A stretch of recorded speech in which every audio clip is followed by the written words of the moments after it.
Welcome to Tell Me Your Story, New Paradigms for a New World. I'm Richard Dugan, your host, and I thank you so much for joining us here on the program as we bring you new paradigms for a new world. We're giving you choices and knowledge of those choices to help make your dreams come true. They're not my choices. They might become mine, but they're the choices that others have come up with as the guests on this program. And a gentleman who's been on a number of times to share the ideas, the concepts, the philosophy, if you will, that is joining us again is Arthur Kanegis. And he is going to share with us, of course, about The World is My Country. TheWorldIsMyCountry.com is the website.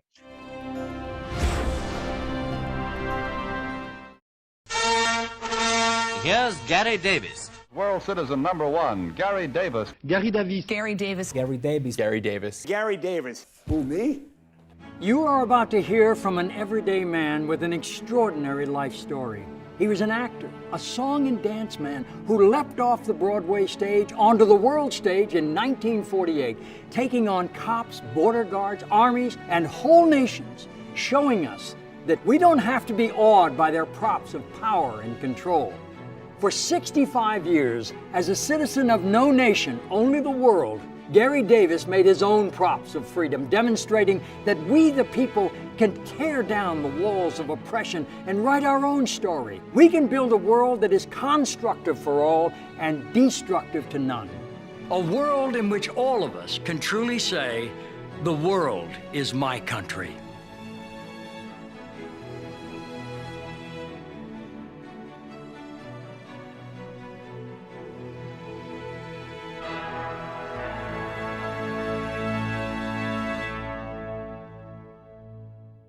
And Arthur, it's great to have you back again. I can't tell you what a joy it is. And I know that in some instances, there are those who actually fear the ideas that you are presenting because they think it's going to bring about some catastrophic event.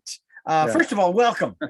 Well, I'm so glad to be on your show again, Richard. I love it because tell me your story. And, you know, that is the key. Storytelling is what moves society. That's what shapes the various values we have.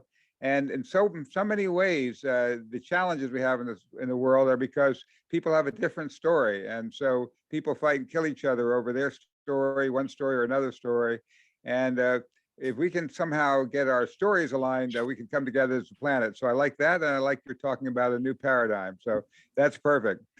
Well, I mean, it's going to take that. I think it was it not Einstein who made the comment that you cannot solve the problems, I like to use the word challenges, with the same consciousness that created them. And right now, it seems as though we still have that after decades, if not centuries, we still have that same consciousness, at least that same consciousness of the powers that presently be. Yeah, I think what Einstein was saying was that you can't solve a problem at the same level at which it was created. We've got to step above that level into a new way of thinking. And that's kind of really the key to why I fell in love with Gary's story. It's an amazing story that's, you know, going out now on it's been on over 100 PBS stations coast to coast, and The World is My Country is now going out to 31 million homes on cable, on satellite TV, on the Dish and the Direct TV network. There was a primetime broadcast last night, and there's another one coming up, the Sunday matinee at 1 Pacific time.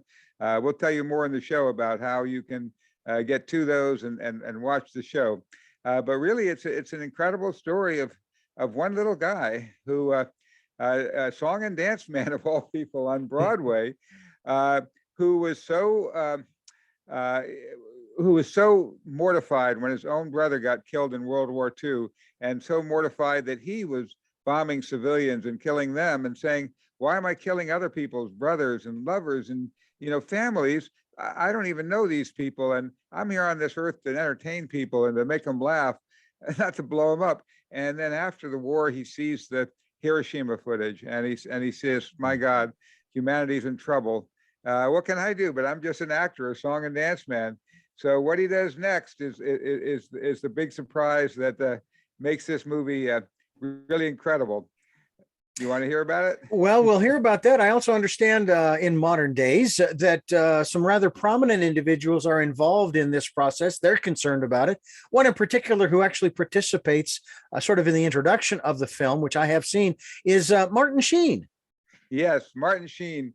Martin Sheen, it took me over a year to get him to connect to it and to be the person who introduces Gary in the show, because these people all have agents and managers whose job is to say no.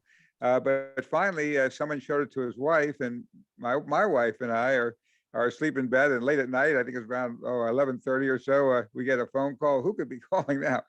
Arthur, it's Martin Sheen here. I saw your movie. I fell in love with Gary. What can I do for you? So ever since, he's been very, very helpful in helping get this story out to the world. Now, obviously, he's one of many as well. And the interesting thing is, there's an interesting parallel for me anyway, in that I had this nudge, shall we say, from the inside, from my inner voice that said, Richard, it's been over 20 years since you applied for your very first passport, your U.S. passport. You need to go down to the post office and you need to go through the process. You need to get your current passport and so forth. And I thought, okay. And so I did. And then as I'm doing this, and I've certainly followed through, I don't know what the universe has in store for me. So obviously it must be travel internationally. But it brought to mind you and the world is my country, and thinking, you know what? I also should put the wheels in motion and apply for that world passport, because it will get me into many countries who accept this particular passport, which is part of what this movie is all about, and the story that you're going to share with us. Yes, well, it is a remarkable story, and we will get to the world passport part of it. But let me tell you a little bit more about the beginning of the story and what took Gary into becoming the inventor and creator of the world passports. And that is that, as I mentioned, he was agonized over his own. He said, why wasn't I arrested for killing people in their homes and schools and factories? Why weren't the people who killed my brother arrested? And it finally came to him that the reason is because outside of countries, there's no law against killing people. There's no law. We have anarchy. Inside any country, any territory in the world, it's illegal to kill people. Outside, you can get a medal for it. Outside, you just call it war. And somehow this is considered, we'll have laws of war. You can only kill them this way, not that way, or whatever. What do you mean? We're not supposed to be going around killing people. We need to just outlaw killing people globally. And he began to realize that. What basically happened is he went to Paris, where the UN was meeting in 1948, and in a grand act of political, he went out and put out press releases to UPI, AP, and everything, and then in a grand act of political theater, he leapt up in the middle of the UN session and interrupted the Soviets, who were squabbling about the Universal Declaration of Human Rights and this an intrusion on our sovereignty and whatnot. He interrupted them and said, "The nations you represent divide us and lead us to the brink of total war." And he called on them to hold elections of a government of, by, and for the people of this world. And he said, if you won't do it, step aside, and a People's World Assembly will arise from our ranks to do it. Well, he got hauled off, but all the delegates started applauding him. And then he had accomplices like Albert Camus and other leading French intellectuals who were up in the balcony, and then they jumped up and continued his speech, and one after another they continued, and they held the floor there for over an hour. The Germans trying to adjourn the meeting and trying to stop it, but they just keep on talking. So this kind of galvanized war-weary Europe. People were so in pain over the war still, the cities were still in ruins and so on. And this is taking place, 1948, 45, there'd been all the bombing and devastation. So 20,000 people rallied with him at the Velodrome on December 9th, 1948, demanding that the UN recognize the rights of humanity. And the very next day, the Soviets, who had been adamantly blocking the Universal Declaration, stepped aside, abstained, and let it get passed unanimously. And Gary says, we'll never know why, But that night, December 9th, we took over. We, the people, took over. We said we demand our rights. And it was not just there in Paris. There were supporting rallies around the world. And I think that the Soviets saw the way the public opinion was going. And that's kind of the key to this whole thing. The Universal Declaration of Human Rights says that the will of the people shall be the basis of the authority of government. And almost every other constitution on earth says the same thing. It's based on the will of the people. And yet, where's the will of the people at the global level? There's no way to express it. There's no way to figure out what it is.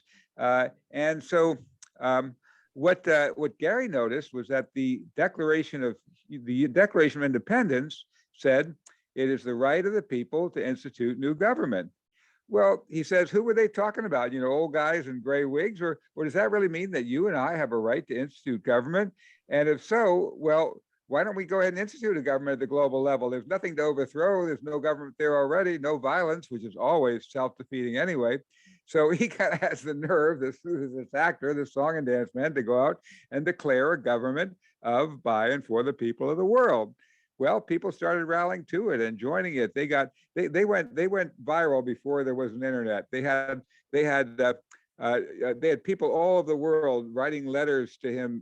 You see these in the movie, thousands of letters of people saying, I want to be a world citizen like you. I want to join. This is when they had to walk maybe miles to go to a post office and put a stamp on an envelope and send it. And all over the world, people were responding to this, becoming world citizens.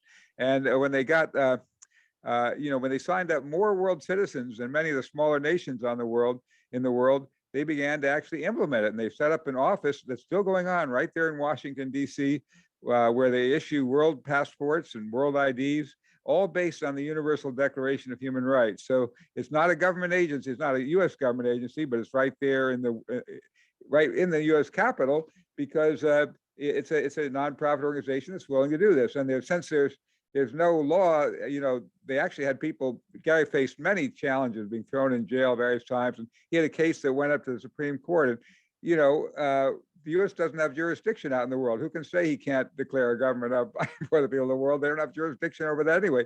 So finally, what they did when the case went to the Supreme Court is they lost his file. They said, well, we lost your file, because they didn't know what to do with it. Wow. There's always seems to be some kind of excuse for why things can't be done. And that's one of the things that is so frustrating for me.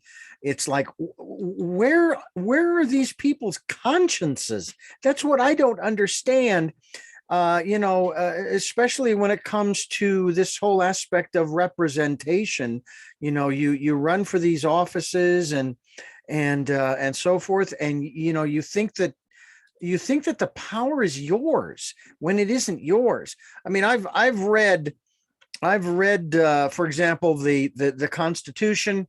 I quote the preamble on this program quite often, that refers to, we the people of the United States, in order to form a more perfect union, establish justice, ensure domestic tranquility, provide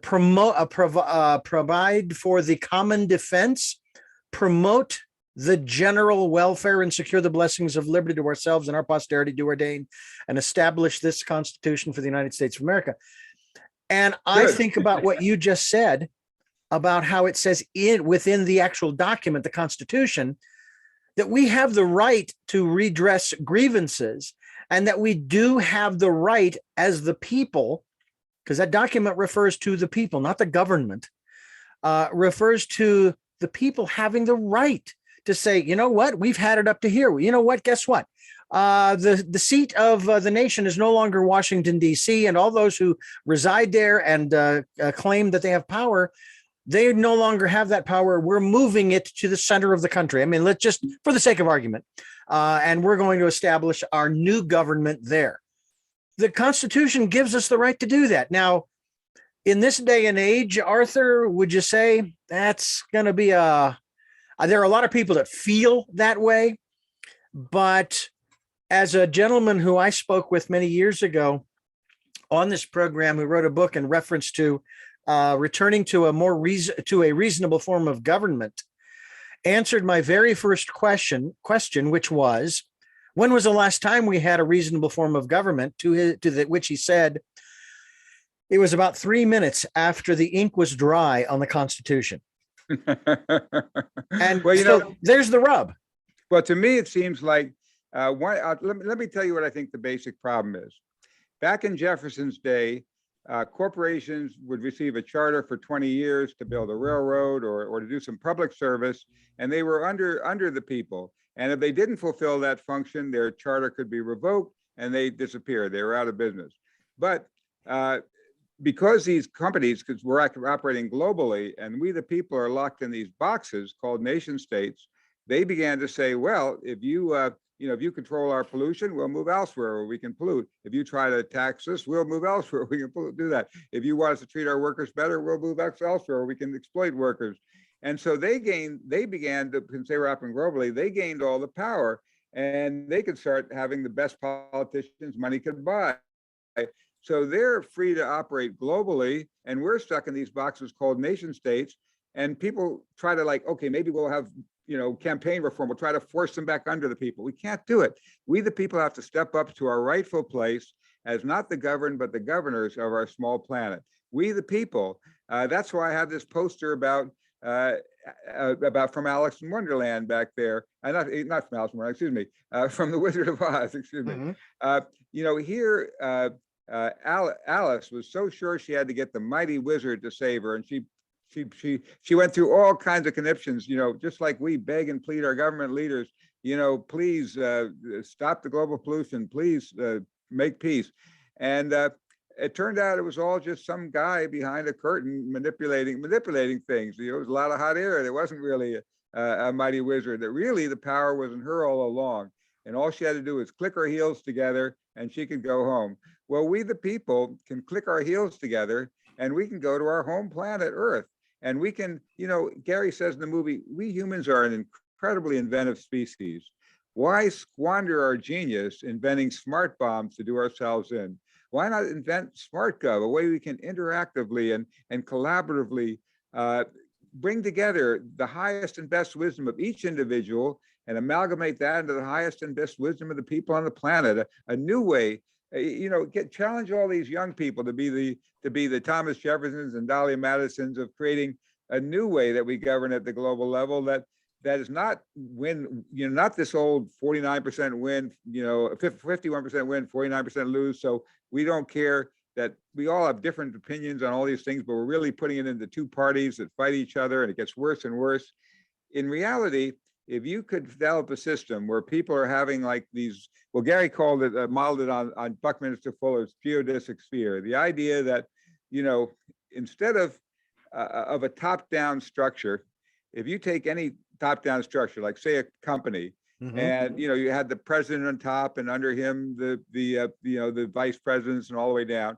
If instead you make it a geodesic sphere, then you can rotate it. So the president might be on top when it comes to administration, but when it comes to, for example, keeping the bathrooms clean, the janitor's on top. If he can't do that, and the toilets are all overflowing and they're all stinking, the whole company, shuts down. They can't do business without clean toilets. But he can't do that without supply providing toilet paper and soap, and they can't do it without personnel. So, everybody is on top of the world in their sphere. They all have functions, but they interact.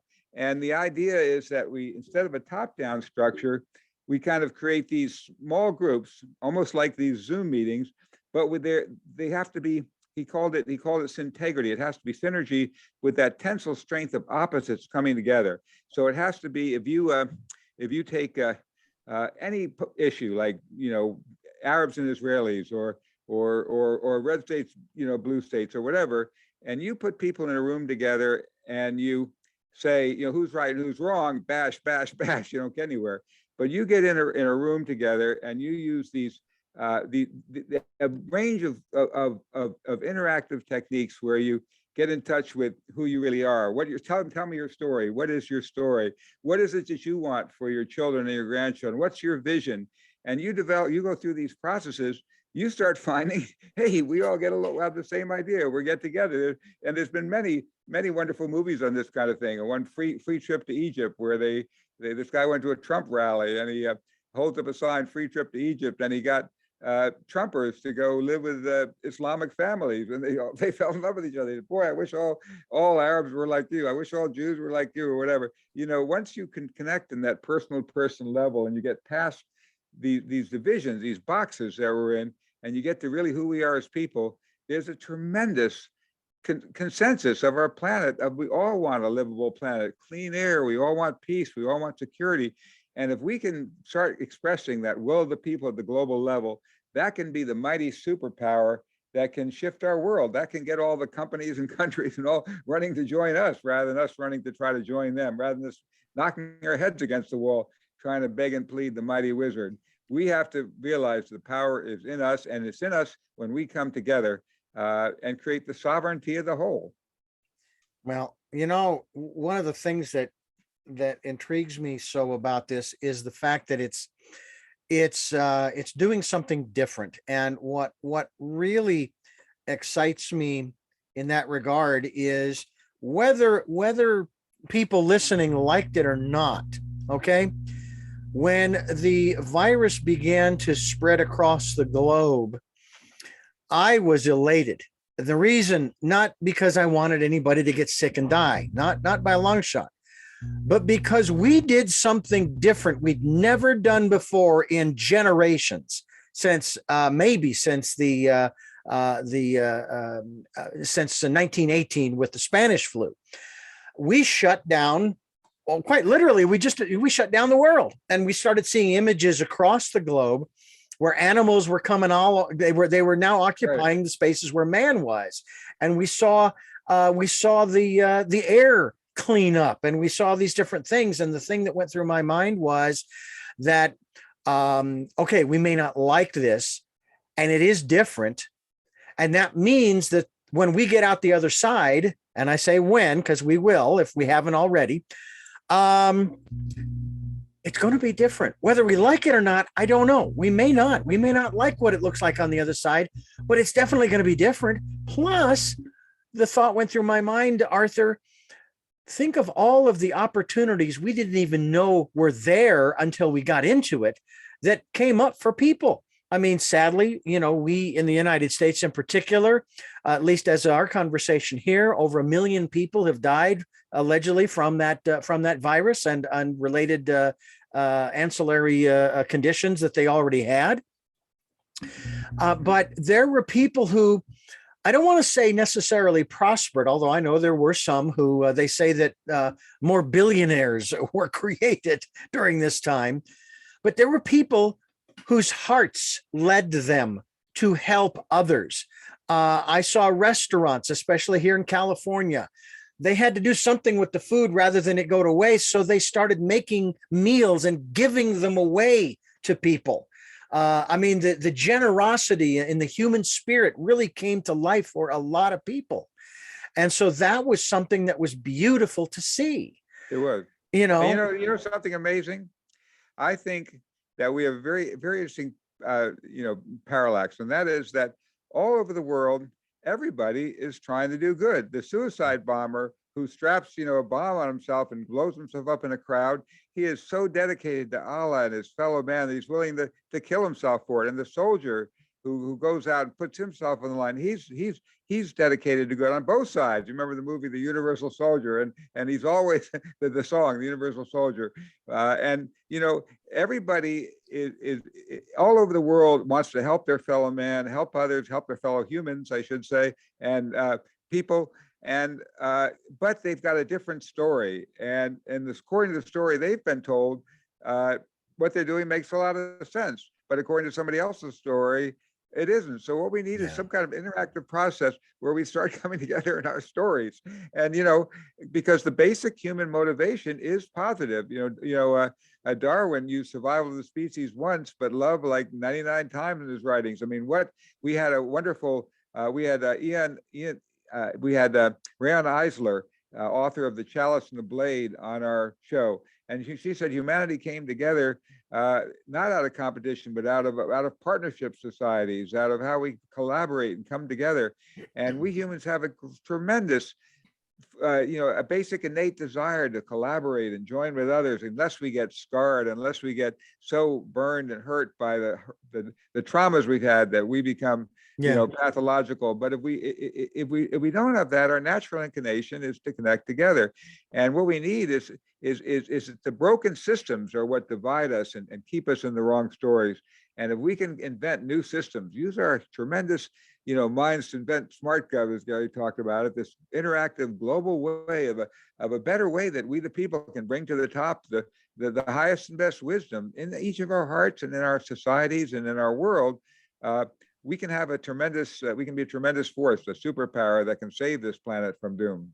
The movie is entitled "The World Is My Country," and it is being shown. As a matter of fact, there is a presentation going on at 1 p.m. Pacific time. Can you give us some information about that, Arthur Kanegis, who is the producer as well as the director of the film? And we thank you so much for being with us here on the program. Give us some of the logistics in regards to this matinee that's coming up. Well, if you go to theworldismycountry.com, right here, theworldismycountry.com, and you click on the Link TV link, you'll see all the broadcast times. They've had 8 broadcasts on Link TV nationwide, coast to coast. You'll see the one coming up 1 o'clock on Sunday Pacific time, but you'll also see various other time zones. And you'll also see that it's already been shown on 100 public television stations coast to coast. And you'll also find a way to click right there. So even if you don't have Dish Network or the satellite network, you can also just watch it right now. There's a streaming method, and there's a 50% off coupon there to watch it on Vimeo and so on. So you can come to the site there and you see it. And the incredible thing about it is it's a fun story. I mean, it's a song and dance, man. It's a guy who's having a ball, but shaking up our thinking, giving us that snap, that realization that we can click our heels together and snap ourselves out of this really. It's almost like a nightmare that we're stuck in. We have these false beliefs, like for example, the idea that there's such a thing as military power. Did you know that there's no such thing as military power? That if the most powerful, take Vietnam. Here, the mighty Chinese Empire fought them, couldn't beat them. The mighty French Empire fought them and couldn't beat them. The mighty US Empire fought them and couldn't beat them. If all these massive empires couldn't beat people in the jungle, what is there about this military power? Take Afghanistan, same thing. The mighty Soviet Empire tried like heck to try to beat these people. They couldn't do it. Then the US came in and tried, and we couldn't do it. And all we did is push people more into the hands of the Taliban, the most rabid. We pushed them away from women's rights. We pushed them. We didn't do anything that helped them. We pushed them in a worse and worse place. Now people are starving there. And the more we do sanctions and punish, and the basic thing that Rian Eisler said is that this whole idea of that you can punish, force, have a dominator culture, that if you just dominate enough, you can, if you are Putin and you can dominate these people in Ukraine, you can get somewhere. And it doesn't work. What happens when people try to dominate us? We don't accept it. What happens to school kids when they try to dominate them? They rebel. It doesn't work anywhere. This whole dominator culture, this whole idea that force works, doesn't work. What does work? What works is connecting to people, connecting with them, interconnecting, coming to understandings, allowing people to be themselves, not trying to force people all from the top down. So this whole top-down society is failing. The old institutions are broken, and we the people have to start from the bottom up, building new institutions that aren't based on domination and force. In our film, Gary says, does world government scare you? Well, it sure scares me if it's the same old forces of power and money controlling our lives from behind closed doors, the new world order. Well, all this is happening right now, all these trade deals and all that stuff where behind closed doors, there are people governing our world, but it's not being governed with we the people having a say, having any involvement. And we need to do it from the bottom up, and it doesn't take force and violence. It takes finding a way to really bring out our highest and best wisdom. And then humans are creative. They can solve all these problems if we get away from these broken systems that are tearing us apart, broken economic systems and broken political systems. I can certainly understand where you're coming from. And one of the things that I want to talk about now as we continue talking with Arthur Kanegis, director and producer of Dr. Kanegis, by the way. Kanegis, I beg your pardon. Kanegis, Arthur Kanegis. Kanegis, I beg your pardon. It's so important to get people's names right. It's one of my primary goals when I'm doing these programs. Arthur Kanegis, he is the director and producer of the film The World Is My Country. And I wanted to ask about this because I was reading something just a little bit ago in regarding to our economy. And everybody is, well, not everybody, a lot of people, prominent people as well as not so prominent people, they're going that the number one thing we need to focus on in this world is our economy, that the economy is what drives the world. And I'm going, then what you're saying is that that we don't serve God, we serve mammon. We, that money is our God. That's what you're saying through that. And you've had people on your programs who have talked about other economic systems. One of the things that I have noticed, I keep hearing this concept, especially with, I guess it's a looming recession. I don't know whether it's coming or not. I don't know if it's here. I don't even know whether that's what it is. But they say that, well, you have to let the law of supply and demand run its course. And I look at that and I don't know if I'm naive, if I'm ignorant, if some would say I'm stupid. But the law of supply and demand is not the law of supply and demand. It's the law of greed. Right, right. Well, and what's happening is that right now, for example, the huge amounts of money that the government puts into, for instance, military weapons and so on, this whole military-industrial complex, Eisenhower warned us, and he was a general, he was the president, and his farewell address to the nation, his most important warning was that the reach of the military industrial complex was in every state house, every office of the federal government. And he said, what can we hope for if no turning is found on this dread road? The worst would be atomic war. The best to be expected would be a life of perpetual fear and tension, a burden of arms that defied the ability for any nation to provide true abundance and happiness for the peoples of this earth. He said, every gun that is made, every warship launched, represents in the final sense a theft from those who are hungry and not fed, those who are cold and not clothed. We're not paying. So anyway, it goes on and on, but it was a beautiful quote. We didn't heed that. We didn't heed President Kennedy when he said, the weapons of war must be abolished or they'll abolish us. And we're racing toward, our own extinction, the abolition, and the only way out of it is really for we the people to click our heels together and step up into our rightful place as the interactive governors of this whole planet, bringing out what Gary called the sovereignty of the whole. Finding out what is it that the pulse beat, what is it that humanity really wants, and then if we're the ones who want it, we can create it. Mm-hmm. It has been said, according to many who have studied the documents, that the Constitution was designed to create a republic. There are those who say that the Constitution is there and we are living in a democracy. And then there are others, some cynical and some otherwise, who say we actually are not living in either. We are living in a corporatocracy.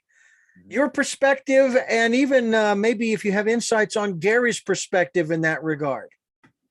Well, I think that's very accurate. I think you just can look around the world at the power of the corporations, and it's not because they're bad people or anything like that. It's because they're in a system that drives them to keep making more and more profit, whether or not it's helping humanity. Now, what guides that? It's the will of the people. We're the ones that are paying for it with our pocketbooks and everything else. If they start finding that the way like if say we do create this interactive, people-powered governing system of the planet, and people walk into a store, they scan products, beep beep, this is a world law violator.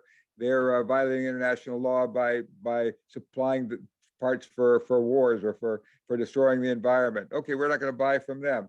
Oh, we've scanned another product. Oh, this product, they're green, they're they're abiding by the laws that we, the people, have come to in our common agreement, the common understanding, and we buy from those. Or you go on a job site, and you apply for a job, and you have a thing that pops up on your computer. World law violator. Well, it won't apply to that job. When they start finding that the shippers aren't shipping their goods, and the people aren't working for them, but when they're violators, but when they comply, they're booming. They'll start moving in that direction. Money is not. It's one of the reasons it's so distorted is it's not really a pure supply and demand. It's there's huge amounts of money being put into subsidized big oil, huge amounts being subsidized in the military industrial complex. And the more powerful they get, the more they lobby to get more, and the more they lobby to make wars so that they can get more weapons sold. One of the biggest functions of these wars is to get all these weapons bills through. One of the negotiators, Moscow, was complaining, you have these missiles surrounding us, and don't worry, that's just a jobs program for the people in Georgia. They were told, well, that's supposed to make them feel better. How would we feel if in Canada and Mexico there were missiles pointing toward us with nuclear warheads? We've let this military industrial complex get out of control, and it's not even pure supply and demand. It's because the government is pushing them in the wrong direction. We, the people, have to create a way that we create a governing system that draws them into the right direction.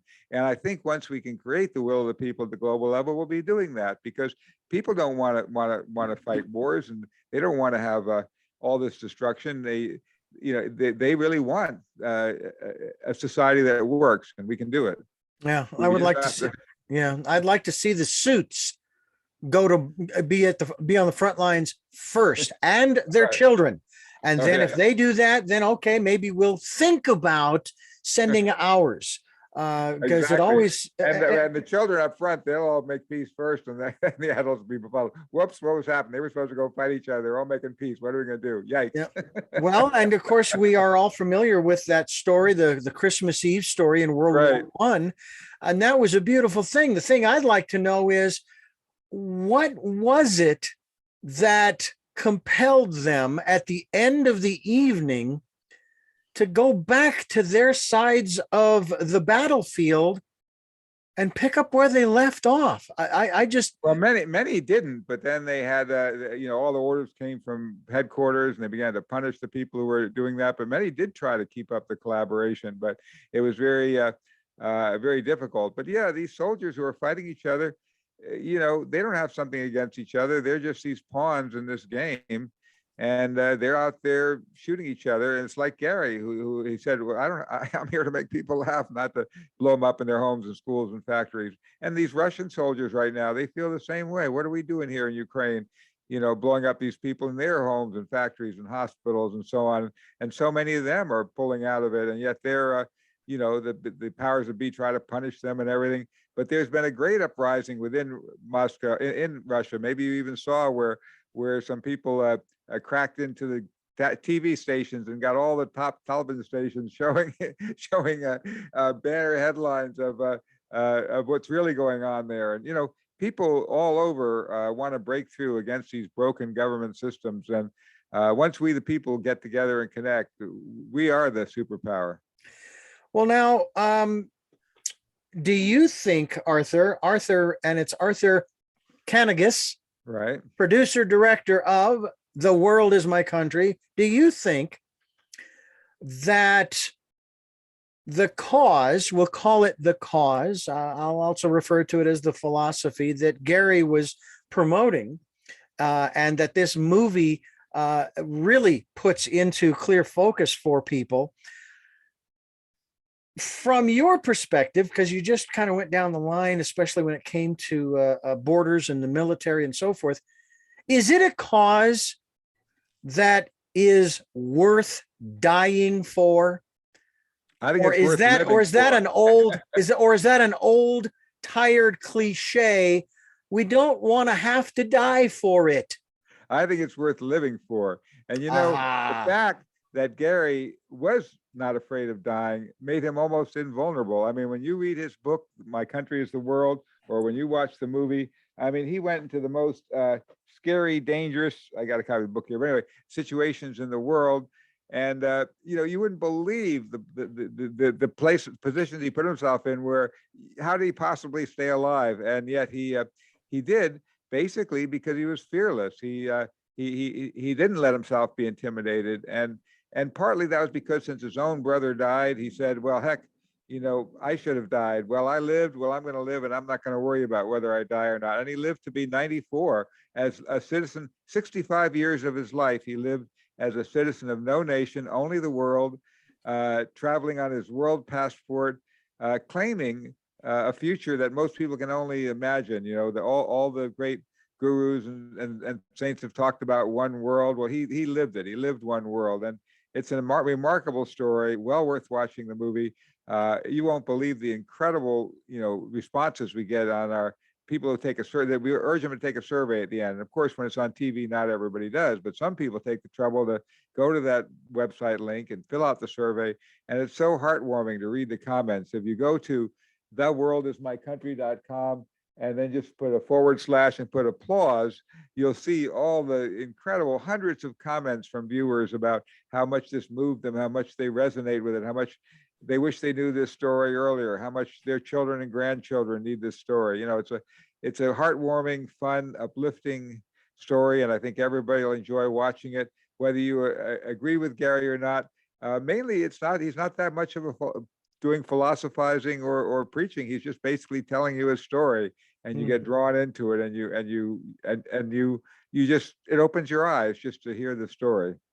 And that's what we try to do here on this program, Tell Me Your Story, New Paradigms for a New World, is we try to open people's eyes to different ideas, different ways of thinking, and considering the possibilities. It's kind of what I said about certainly the influx of the virus that hit the United States in particular back in March of 2020. And actually, it was a little before that, but the decision to shut things down was in March of 2020. And, it's like, well, then we had to come up with new ways of maybe getting around, and new ways of working, new ways of getting food, new ways of doing just about everything. I will say this much. They did not tell us that we had to stay inside our dwellings. They didn't say we had to stay in. Now, I know in New York, for example, if you live in a high-rise apartment complex, little tough if you don't have a balcony. But people with lawns, you could go out in your backyard or your front yard. You could do that. So at least you would still have a connection with nature. I'm curious about, Gary, as well as you, and your connection with nature, because that seems to be so important to a lot of folks. And I've even said it on this program that nature is our best teacher. Absolutely. Absolutely. Nature is so crucial. I live here actually in Baja, an hour south of San Diego, on the beach, and I walk the beach every day. And just the grounding of walking barefoot on the beach and walking in the water, makes my ideas start spinning, connects me with the world. We've gotten so cut away from, and so many of these huge offices doing nothing. One good thing out of COVID is if everybody starts finding they can work with and be home with their children and going out and doing things, and not being locked in these concrete boxes, needlessly traveling and honking horns and making traffic. It's crazy. No, we so need to connect with nature. Species are dying at an incredibly rapid rate. And if we kill nature, we've killed ourselves. We can't live without nature. We're part of nature. We are animals. And, we learn it when we have precious dogs and cats and pets, but our connection with nature is crucial, whether it's food we eat. The more we can get close to organically grown, directly from the farmer food, the more we can get directly connected with the animals and the natural world. And Gary very much felt that. He was a vegetarian. He didn't kill animals. He also, also was very much for the rights of nature. Not only do we need the Universal Declaration of Human Rights, but we need the rights of nature and of Earth. And heck, if we don't respect nature, bye-bye to us. The Earth will continue without us, but many, many species will go with us if we destroy ourselves. So let's try to keep all those species and all going by by just making that little click in our thinking, click our heels together and move into that new way of thinking where we actually then move out of, thinking that the mighty wizard will save us, and realize it's we who have to interconnect and do it, that we are the ones who can come together as a united world and make a difference. I've often speculated that the human body is made up of trillions of cells. And I would put the question forth to people, just for the sake of argument, what form of government do you think those trillions of cells operate under? And it is not one that you can easily name. And it's not really an ism. And the form of government that I concluded, I came to this conclusion, was it operates under interdependentism. If it was a democracy that it operated under, the body would cease to exist, because each cell would want to do its own thing without concern for anybody else. It would exercise its, let's just say, its First Amendment rights, right?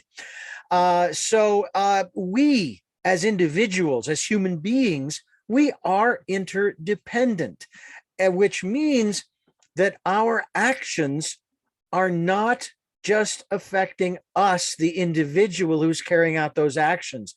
Talk to us about, if you can, your perspective, and maybe even Gary's, on that concept of interdependentism. I mean, you even used the phrase that, we're connected. Well, actually, that's a great parallel to the human body, because, we each cell is independent. Each cell is making certain decisions of their own and so on. But it's all part of an overall interactive system. It has electrical connections that transmit and connect to others. And when it gets out of kilter, you have a cancer cell that goes wild and kills the host. But when it's working right, it's an incredible symphony of both individualism and connectivism. I mean, in other words, there's an amazing amount of decentralization. There's amazing, the heart, it turns out, has incredible mind that we don't even think about. That is controlling so much of the cells. Even the poop. They found out that poop transplants can change not only a person's health, but can actually change their personality. So who would know? Who would think it could be in the poop? But your gut, all these things, these independent little buggies in your gut are all so important for interacting into this whole. Yeah. And we are all, again, that's sort of what Gary was saying with this geodesic sphere. Each thing is very independent. The brain cell is incredibly different than the heart cell and the others, but they each have to have their function, and each one is crucial. If any one of them no longer works, the whole organism will die. So we each have to be able to do our part, but in an interactive, dynamic. Russell, it's been called a global brain, an interactive network, and synapses of the planet. That we come together and rise above the divisions and strife to find our common ground, and to find a way that we can become the masters rather than the slaves of the systems we've created. We have to master the systems. Do you have, and I want to put this in a proper context here, but do you have a refutation for those people who would challenge this whole concept because they are afraid of a global centralization of government, the one world government, the new world order, this kind of thing?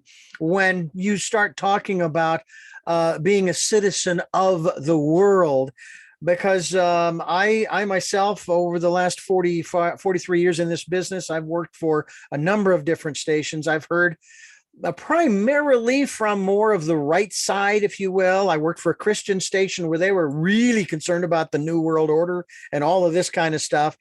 And it seems as though also there's also this aspect of, the prophecies, for example, in the Bible that talk about all of these different things, and the Antichrist and Armageddon and the end of the world, and on and on and on and on and on.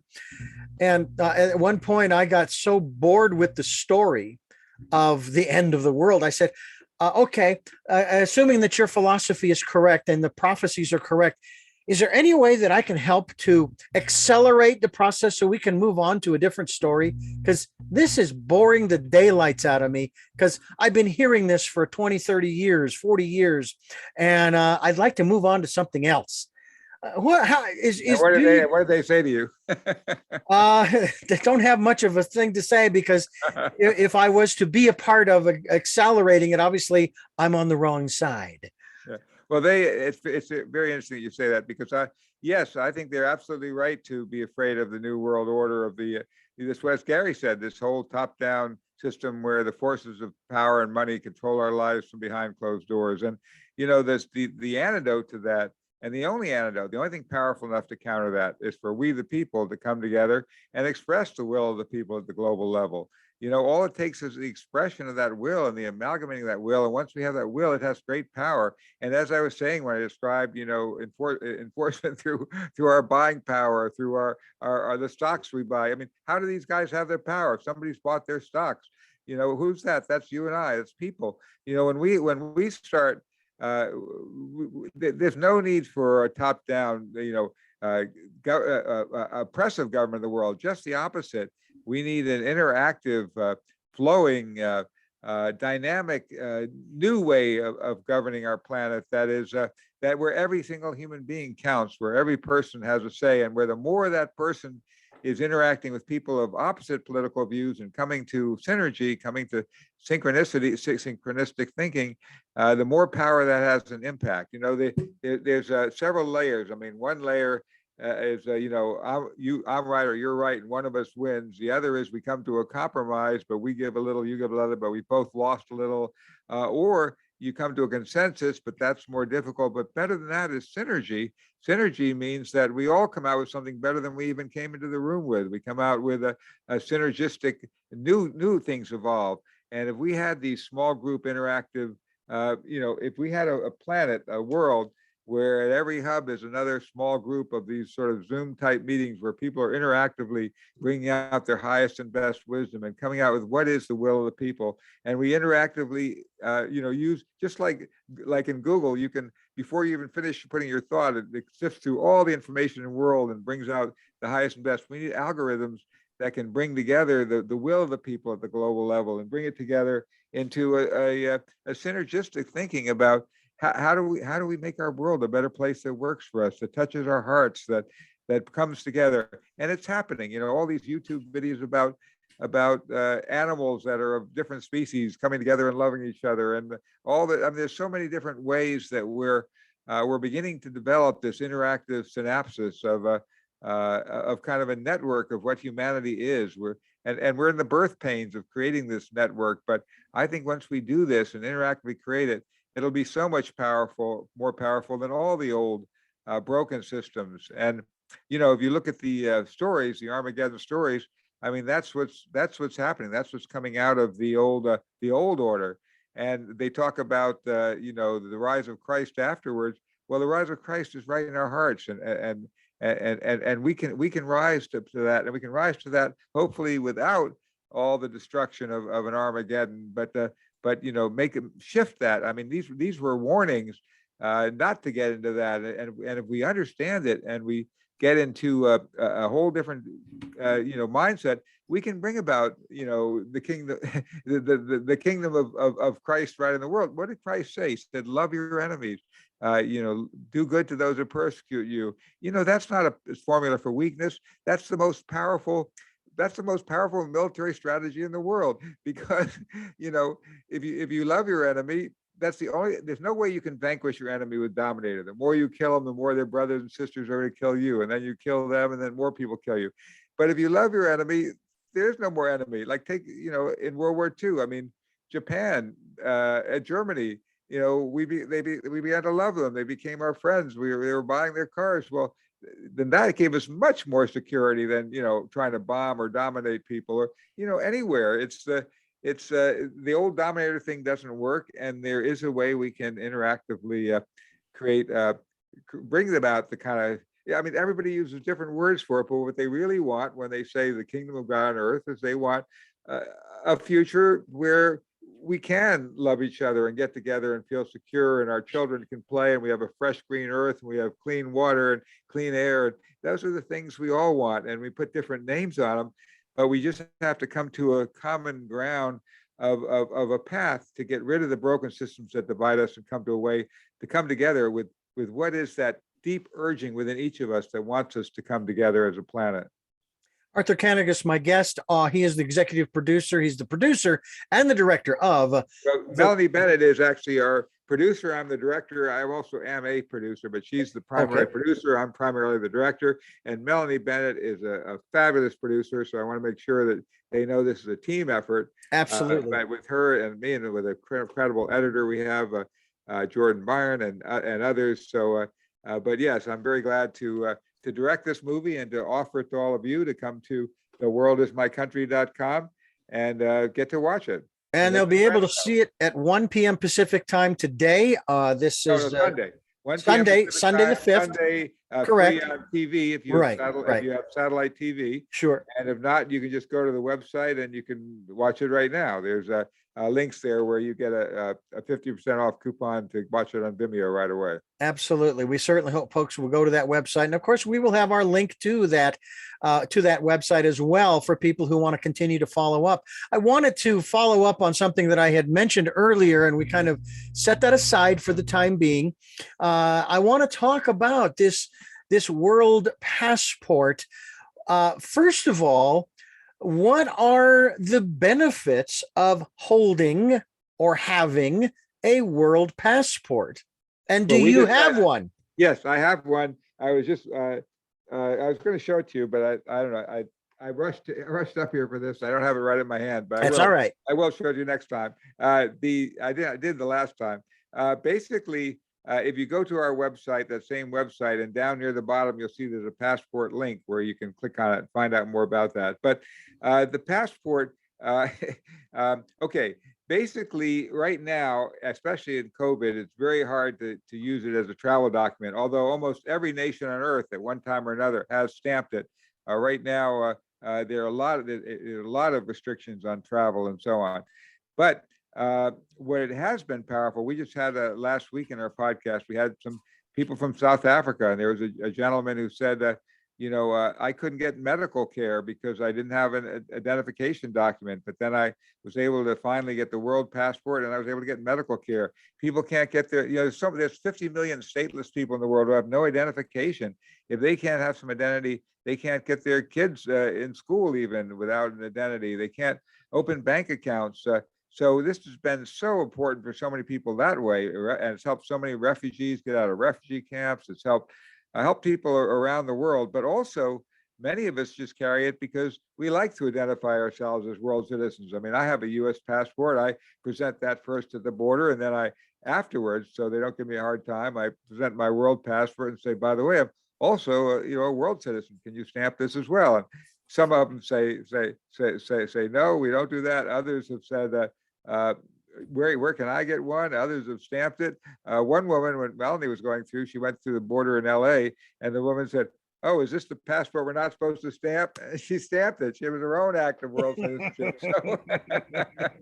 So it's a pioneering thing. It's like going from the old Encyclopedia Britannica, where only learned scholars could make an encyclopedia, to Wikipedia, where we can all interactively be involved in making an encyclopedia. The old systems of top-down dominance are breaking down, and we the people are creating new systems. And the world passport is a bottom-up passport. Not a passport of control, but a passport of freedom, a way that we can claim our rights as citizens of this world. Yeah. Well, Arthur, this to me is a fascinating opportunity for people. Here we are in the 21st century. The Baha'is, of which I was a member back in the early 90s, talked about, their founder talked about how there are no borders. And then when we went out into space and looked back at the Earth from orbiting spacecraft, you couldn't see any lines like you do on a map. There were no borders. You couldn't tell where one country began and the other one ended. I realize that a lot of this may very well play into a lot of people's, say it, fears of whatever prophecies they are living by or following. And I'm sorry if that's the case, but the reality is that, hey, as Arthur, I think you very well put it. I would add to that we went from the horse and buggy to the automobile, and I'm sure the horse and buggy industry was none too happy about it. But what are you going to do?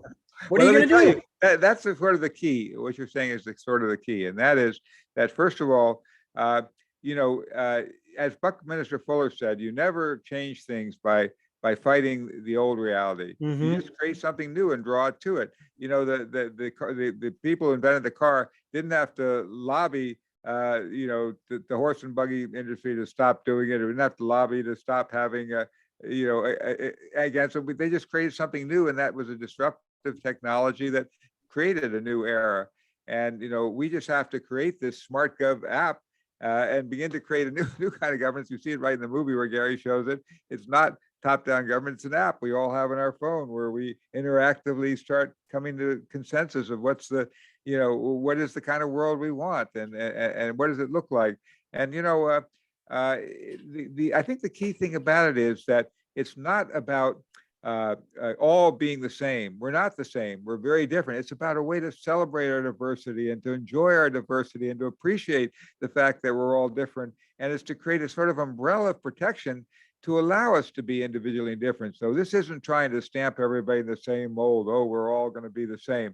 It's a way to protect the incredible, beautiful diversity of cultures and passions and people and colors and costumes and languages and everything, and to create an umbrella where we can have the freedom to express all those and to do it without having to fear destruction and without having to fear being controlled by forces beyond our control that are dominated by power and money and greed, as you said. But because it's not really because they're bad people that they're greedy, it's because the system has made it so that's the way you're supposed to be if you want to be a successful, good person. And then they start feeling hollow. Why don't I feel good? I made all this money and maybe I just have to make more. Maybe I'll feel better then. And they still don't feel good until they start discovering that, the real happiness comes in this interaction and serving others. And that's why so many people are serving others. I'm a member of Rotary, and all the world, businessmen and others are helping others, and there are other service clubs that do it. That's where people then feel fulfillment and so on. Well, why wait till you've done some destructive industry and then have to make amends by sharing? Let's start from the beginning, making more interactive, human-centric systems. And once we start we the people invented the existing systems, and we can invent something better. Let's do it, humans. We've got to, or we won't be still around on this planet, nor will many of the other species. So we've got to get our act together. Yeah. Now, I want to ask you, Arthur Kanegis, my guest here on the program, talking about The World Is My Country, the movie, which you can watch. And it'll be June 5th, Sunday, and it is at 1 p.m. Pacific time. Go to theworldismycountry.com, and you can click on the link to the TV locations, and you can watch that movie. I want to ask you you can also stream it live right there. If you click on the website, it shows you can stream it, so you don't have to pay even the half price for Vimeo. You can watch it completely free if you come on at the right time. All right. Well, very good. I want to ask you, in light of what you just said, in regards to the diversity of our planet and its peoples, in this country specifically, we have a serious issue that needs to be addressed somehow, and that is the polarization in regards to ideologies, in that some people believe the sky is blue. Other people believe it's green. Some people believe it's yellow, and some say orange. Some say the earth is flat. Some say it's round. Some say that it's square. Some say it's octagonal. It's oval. It's this, it's that. And I'm just using those as examples of the realities that we have lived with for a number of centuries. And yes, there was a time when, like the Catholic Church said, no, the earth is the center of the universe, and then, of course, as we learned more from science, so we realized no, then the sun is not the center of the universe, and our galaxy isn't the center. I don't even know where the center of the universe is because I don't know where the universe begins and ends and where the walls are. How is it that we are going to come to a consensus if, and I think I know the answer to the question, but I'm going to let you answer it. If we have these divergent views, which again, they're just fine, they're okay to have, but if we're trying to address and solve and address some of the challenges that face us as a people, not just a nation, but as a people, what's Gary's answer to that?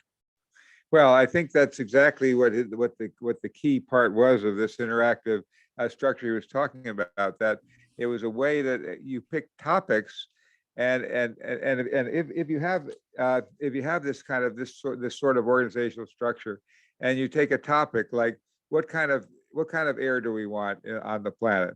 Well, I think everybody started agreeing. Well, we want clean air. We want air that you can breathe. You know, what kind of water do you want? Well, wouldn't it be great if you could actually go back to a creek and you could drink the water and so on? And, you know, what do you want? And the topics, and what people want, very few people want a world that's torn apart by war and torn apart by hatred and all that. I mean, you know, this is it's because our system pits us against each other. It's a win-lose system. I mean, like if you take this party system, I mean, you support a party, even though there may be many views they have you don't agree with, but you know, you take the one you have the most common agreements with and you get them, and then you fight the other. So it gets people, you know, and then you fight, you hire. Well, one of the things Gary said is, you know, back in you mentioned the horse and buggy days, back in the horse and buggy days, when the founders of the United States wanted to try to create government of, by, and for the people. Well, there wasn't even a telephone. How could you do that? So they had to have town meetings, elect some people here, send them off by horse and buggy to a distant city, maybe to Philadelphia, and they had to govern for us. Well, Gary said, well, now with the internet, we can all meet in the same room, the global room. We don't need a middleman. We don't need a middleman. And when you create that middleman, they become a magnet for power and money. I mean, if you take the will of all the people in the United States and you concentrate the purse strings and everything in the hands of, you know, of the few members of Congress and a president, well, all the money is going to pour in on them.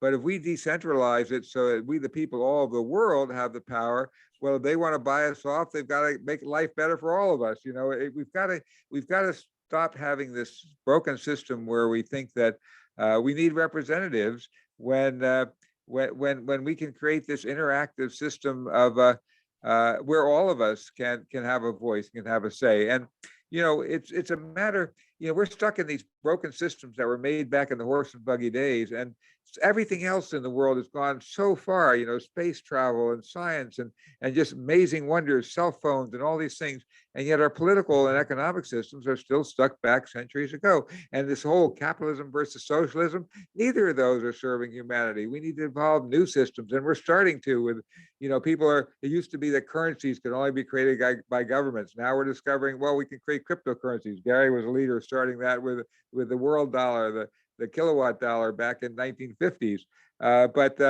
You know, we're starting to realize that the systems we have that are destroying us were human created, that we can create something different. And really what Gary's primary point was not to give us all the answers, but to spark us to break out of the old thinking and encourage young people to start thinking about, well, how do we invent a better system? How do we invent a better way to run our world? You know, he wanted to give this message to young people to shake up their thinking and help them realize, click our heels together and realize we're the ones who have the power and that we have to just create something new.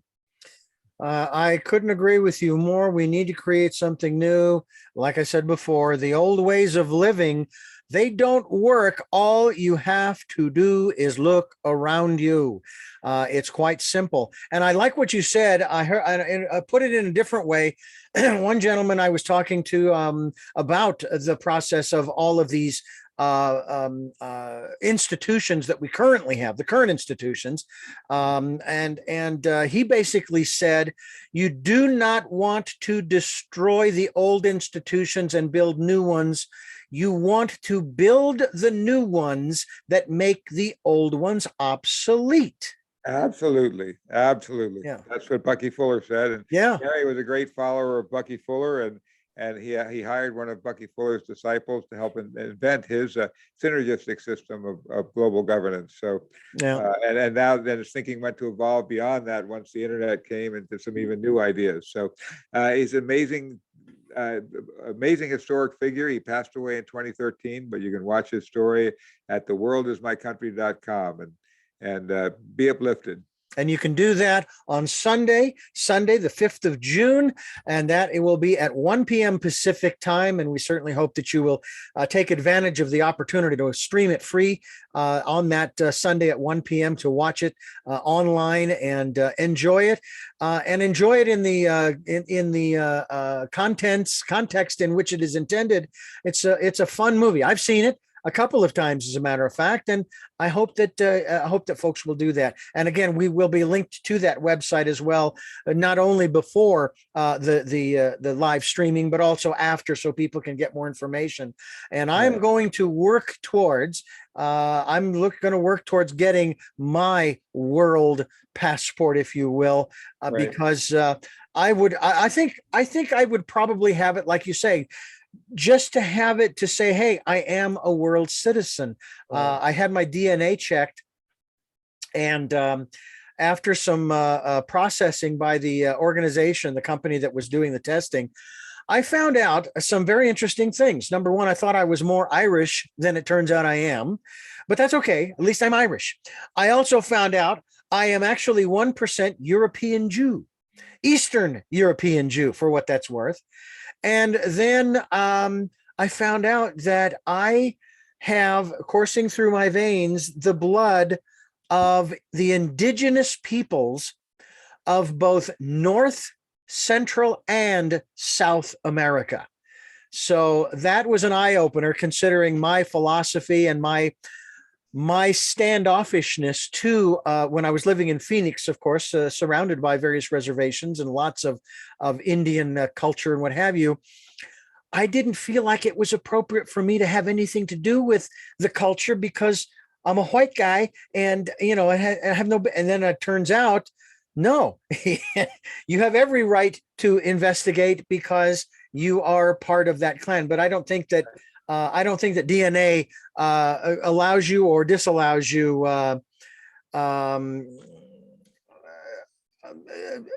either way. I don't think it makes any difference what your I think DNA is. The fundamental thing is that we are at root one, and we just have to come to that realization, and that opens up our power. That gives us more power to make the world we want to choose. So it's not to force us all into the same mold. It's to free us. Well, I want to thank you so much, Arthur, for joining us again here on the program. We have you back, and some might say, well, yeah, but he said the same thing last time. Well, the thing is that the message needs to be repeated so that people get it and understand. Now, you still have free will. You can do whatever you want. We're not here to force anybody to do anything. That's not the point. The point is that it's important that we start looking, and that's why we have these ideas placed on our, as we call it, Arthur, our smorgasbord table. And we ask people to come and partake of those things that they can handle, that resonate with them, and then take it away and study it and research it, and then come back to the table again to maybe try something new. I think that would be kind of cool to do. So I thank you so much for thank you. for introducing our palates to the concept of being a world citizen. Thank you. And you have a fantastic weekend, and look forward to seeing people Sunday. And you can also sign up right there on the website to have a interactive, you can join me in a Q&A with me if you want to get to talk to me more and ask me questions. You can join our weekly People Powered Planet podcast, where every week we explore how do we create a people-powered planet from the bottom up. So join us. Absolutely. Well, folks, we're going to talk with Arthur here in just a moment to ask him those 3 questions we ask all of our guests at the wrap-up of a program. But before we do that, I want to thank you, the listener and the viewer, for listening to and watching. Tell me your story, New Paradigms for a New World, giving you choices and knowledge of those choices to help make your dreams come true. We are here on Sundays at 7 a.m. and 7 p.m., Monday mornings at 1 a.m. a.m., Wednesdays at 9 a.m. That's our special edition of Tell Me Your Story. We stream live at those times at richarddugan.com, and our podcasts are on SoundCloud, iTunes, TuneIn Radio, Spotify, Stitcher, Player FM, Blueberry, iHeartRadio, and many other locations. We are also on YouTube. And you can watch these interviews. You can see the poster behind Arthur and see Arthur for that matter, and have sort of an interactive experience in that regard. We also hope that you'll subscribe to the podcasts and videocasts. And there's the reason why. I am not interested nor concerned with the number of subscribers. I'm only interested and concerned with the information that gets out and that people will watch it. And to that end, when you subscribe, you will be notified every time a new podcast or videocast is posted. So please, if you can, subscribe. You can subscribe anonymously.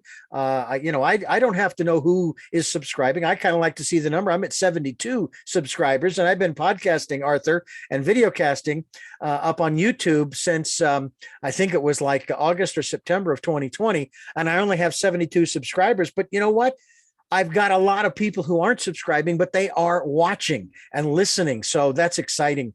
And we also ask that if you can support the work that we're doing, folks, we'd appreciate it. We have a PayPal account. It is for your security as well as ours.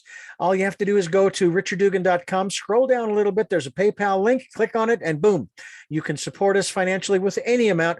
We will take energetic support as well, good thoughts and prayers and so forth. And we also hope that you will participate in the decade of perfect vision. We ask you to go within and spend time in that quiet, still, calm, peaceful place, listening to that still small voice, your higher self. And with that, Arthur, we asked those three final questions. We asked you the last couple of times you've been on the program, and the answers might change. They do sometimes from appearance to appearance. So the first of the three questions is, who is Arthur Kanegis? Well, Arthur Kanegis is a boy who, when I was little, said, "Daddy, why don't they take all the guns and melt them down and turn them into doorknobs?" I was 3 years old. And ever since then, I've been trying to figure out how do we open the doors to peace. So I've been on a lifelong mission to open those doors for us. What is it that you hope to or want to achieve through the work that you're doing now? Well, I really hope to keep the planet from terminating itself. You know, I remember during the Cuban Missile Crisis, we were told to go hide under our desks, and I refused. I said, "Look, we're in Washington, D.C. Have you seen the Hiroshima pictures? This school building's not going to be here. What do you mean hide under our desks? We've got to prevent nuclear war, not fight it, not try to hide from it." And it's to come out of our hiding and to actually prevent the destruction of the world, and actually find a way that we have the power to literally not just talk about peace, just pray for peace, beg for peace, but actually make peace in our world. And finally, what is your life's purpose?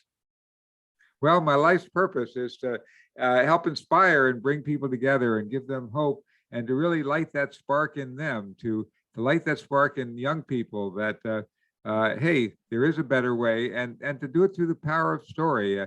You know, Martin Sheen wants us to turn Gary's book into an ongoing series.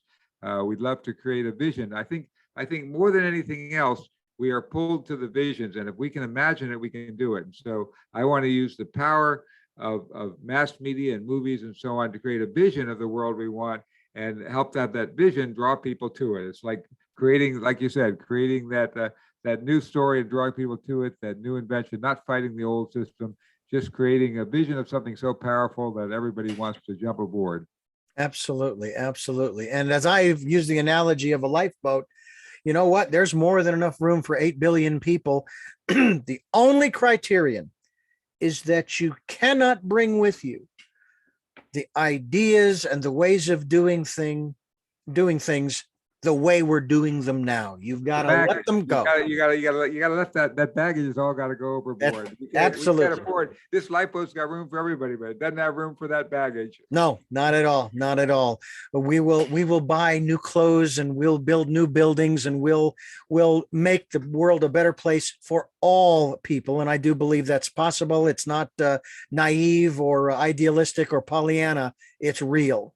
Yep, absolutely. Once again, Arthur, thank you so much. Arthur Kanegis, who is the director producer of the movie The World Is My Country. Go to theworldismycountry.com and click on the link to stream it live at 1 p.m. Sunday, June 5th.